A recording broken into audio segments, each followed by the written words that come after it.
Well, it's the end of March, and that means it's another one of these things. Still no name, still no even idea of a name for this other than insert webcast here. This is episode 3. I don't know what I'm going to really talk about. This might be a short one. I'll start it with when all this virus stuff started kicking off. So I'd say like 3 or 4 weeks ago, I decided that I wanted a snack at like 9:30, 10 p.m. at night. And I go to like a grocery store that's down the street from me. It's not far. It's usually not busy at that time at all. And I went in and I took 5 steps and turned around because there was like 60 people at the lines. Before I was able to even walk in the store, I was kind of thinking to myself, why are there so many cars here? So that same thing happened the next night. I was like, I'm hungry. I just want to get a snack. So I get in my car. I drive to this grocery store. Same thing. It's hard to park. I go in. There's a lot of people. This time I wait through because I wanted a snack. And I started hearing all the, memes about toilet paper and people getting toilet paper. And I was like, how is wiping your butt gonna stop the virus from getting you? And I didn't get it at first. And by the time I heard all of this stuff going on, it was too late. So I'd go to the stores, nothing in the stores. Out here in LA, absolutely nothing. The traffic was lighter, but by that point, I knew what was going on. The way it hit, I didn't see it coming. I didn't hear about it.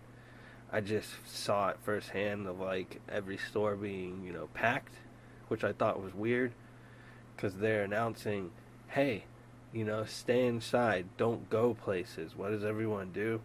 Rush to supermarkets. So I think this spread that we're seeing is from everyone doing that. Everyone overreacting and rushing out there. So now we have more people who are getting it because everyone did what they're not supposed to do. So that's kind of unfortunate for people who are getting sick. But, this mandatory lockdown, at least for me, isn't so bad. I still go into work, but it's not open to the public. It's kind of like when there's work to be done at my job, I'll go in and kill off the work. So it's like I'm working 2, 3, 4 days a week sometimes. So I still have access to a job. I'm still able to make a little bit of money, but I kind of like it. It's like a mandatory vacation. I know there's people out there who are not in a good position, or people that I know who have to work and they can't take off if they wanted to. So it's kind of a weird time we're living in. It's like a partial apocalypse. That's what I've been saying it is. It's like not a full-blown, not even half, not even a quarter of an apocalypse. It's a very partial apocalypse where it's like, wow, there's nobody outside. There's no one in the stores. Nobody.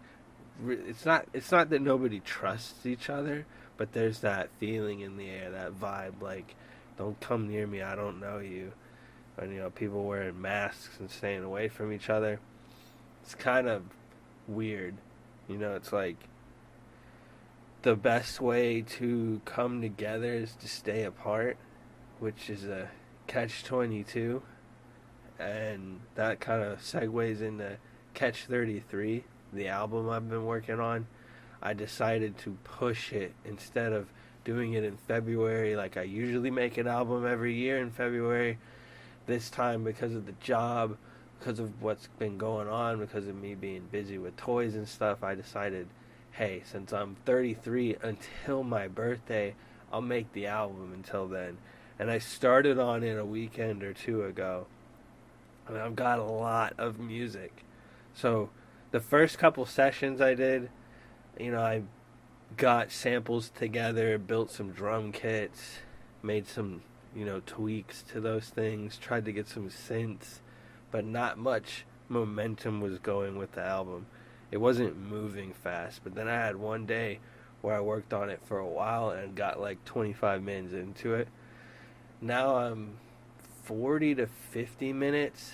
So the idea was, I thought I was only going to have like 20 or 30, and I was going to make a couple side versions of it, like catch 33.3, catch 33.33, have like different versions. But now that it's almost, I'm pretty sure it's going to be over an hour of music, and with that, I'm not going to make multiple versions of it, because that's a lot of content.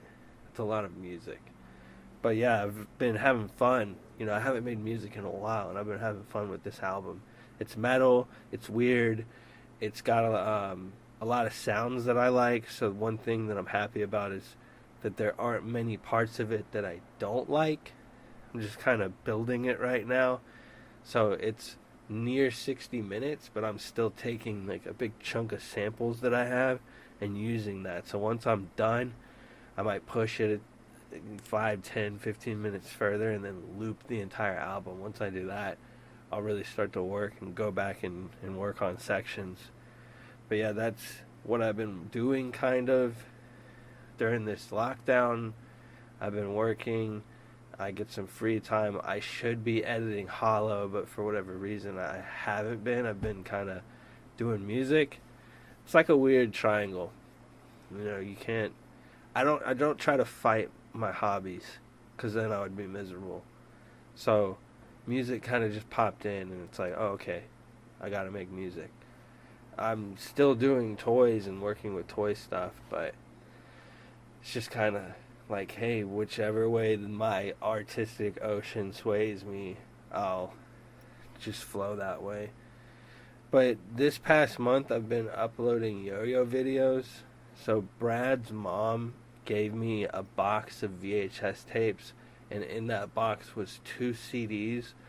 One CD was like our old videos that we used to make, like when we first met, and this was like 2004 was one of the CDs. I'm not saying that's when we met earlier than that, but one of the CDs was labeled 2004, and it had yo-yo videos on it.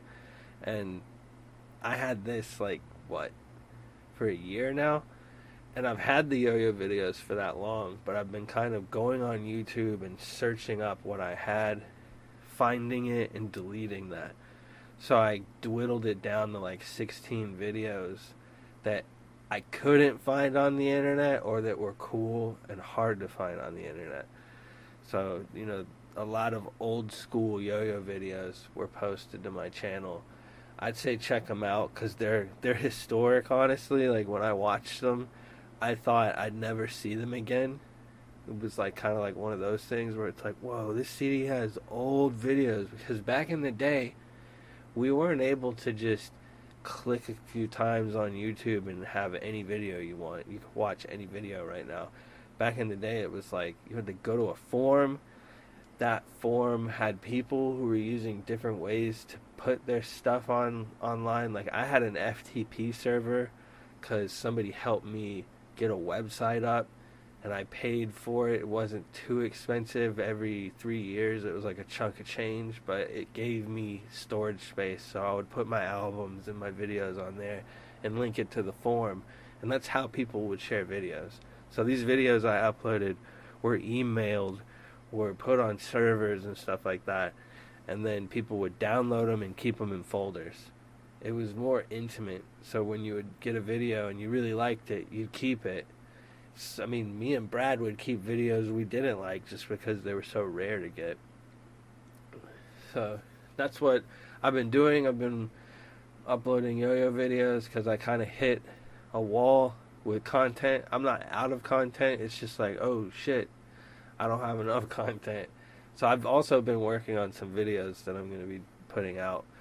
I don't know how long this quarantine's going to last. I'm thinking it's going to last a couple months, probably. I'd say 6 months. The fact that China is just at a point where they're chilling out, I say that that's going to happen to us, that same time length. So I don't even think this thing has just started. It's barely started in America. and I don't know how long this lockdown is gonna be, but I'm kind of cool with it. I just don't like the fact that so many people are getting it, so that I don't want it. And if I get it, I hope I'm one of the people who don't show symptoms, like it's not affected. But it's a pretty crazy time we're living in. You would think that people say aliens attacking us would bring us together, and this is basically an alien attack, except it's been here, and it's a stupid little virus. If anything, this thing should bring us together. The COVID outbreak is, worldwide. Everyone's affected by it. Something like this, I don't think it's happened in many lifetimes. My dad was telling me about the Russian nuclear scare. That was, I don't really know anything about it, so I could have this wrong, but I think that was just America being affected. But this is like the whole world. So it's pretty crazy. I guess this podcast isn't going to be super long. I'm going to end it with a story about a dream I had this past month. I had a lot of dreams, but this one was, interesting. Actually, 2 dreams, because I just remembered another one. So I was in a dream where I was in a video game, and I was, I think, running away from like a boss. He wasn't in the zone I was in, but he was going to be there, and there was NPCs. And I ended up clipping myself out of bounds into the water, like I was on like a bridge or something, and I clipped myself out of bounds into the water, and then got to the waterfall hole, and on the other side of this hole was nothing. It was just like a video game where you had glitched out of bounds, and I fell backwards, and as I'm falling through the sky, I just cleanly wake up in my bed, like from dream to waking clean. I get up, go to the bathroom, go back to sleep, go into the same dream again. Same environment, same concept. So I'm in the same dream, but this time I click out of bounds before the boss gets into my zone, and I help the NPCs click out of bounds. So I take them to the waterfall, and they fall off, and then I fall again. Same thing. I'm falling through the sky backwards. I wake up in my bed. So then I go back to sleep, and I'm in the same dream for the 3rd time. But this time, I help the boss clip out of bounds, and I help the boss fall out of the waterfall and escape. So when I woke up, I was like, hey, that's pretty cool. Like, I helped an entire video game click out of bounds and free themselves. One of the other dreams I had was very small, but I don't think I've ever really had dreams where I'm hearing music, let alone making it. So I'm hanging out with a bunch of people in this dream, and then a lot of them leave, and then one guy's left in the room. We don't know each other, so we're talking, small talk. And he says he's a musician. I don't know what instrument he said, because it was a dream. It was something weird. And he's like, you ever heard of that? And I was like, no. And he showed me, and it was like keys, kind of like something you blow into, and you use, it's got it looked like a keyboard, but it wasn't a keyboard, and it was quote unquote vintage. And so I was like, hey, I beatbox. So we vibed on just that, us being musicians. And then he's like, hey, you want to jam? And he hands me this like old school, it was the weirdest like beat machine. It kind of had this aesthetic of like the cow goes moo. It was like a toy in that sense, and the beat part had like pads and kicks and like little scroll wheels with numbers, so you could have a beat playing. You could be playing with these like pull out keyboard on it, and the keys were sensitive to where if you go up and down, it would change the pitch. And we were having a sick jam. And when I woke up, I couldn't go back to sleep. I was excited about it. That's the best way to describe it. It's like I was so excited about the dream that I could not go back to sleep because I was thinking about it so much. It's not that big of a deal, you know. It's a very short dream. It's just a little segment of a dream, but I really, really like dreams. I really like lucid dreams. But anytime I have any type of dream, even if it's scary or it seems scary, I don't care. If I have a bad dream and I wake up, I'm just happy that I had a dream. So those are 2 dreams that I had this month that were cool. So yeah, I guess I'm going to end this. It's going to be under 20 minutes. I still need a name for this. Comments on videos are still very helpful to me. I'm still working on new toys. It's just that with this virus thing happening, I can't really make orders because these factories are not operating normally. I still have products that I'm working on releasing, but as of new things, I have a Delrin factory. It's like plastic, and that will be a thing, and one of those things coming out of that factory will be a yo-yo of mine. So I am designing a yo-yo, and I am designing other Delrin toys, but I don't know how long that's going to be because of this virus. And also, even if it wasn't a virus going on, it's a long process to get things going.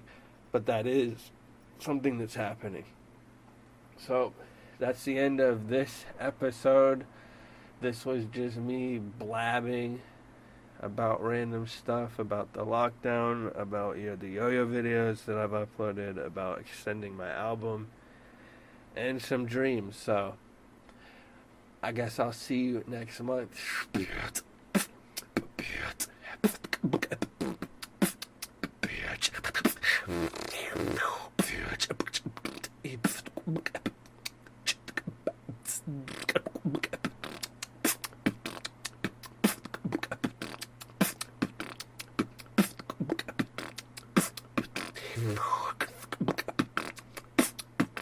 Yeah.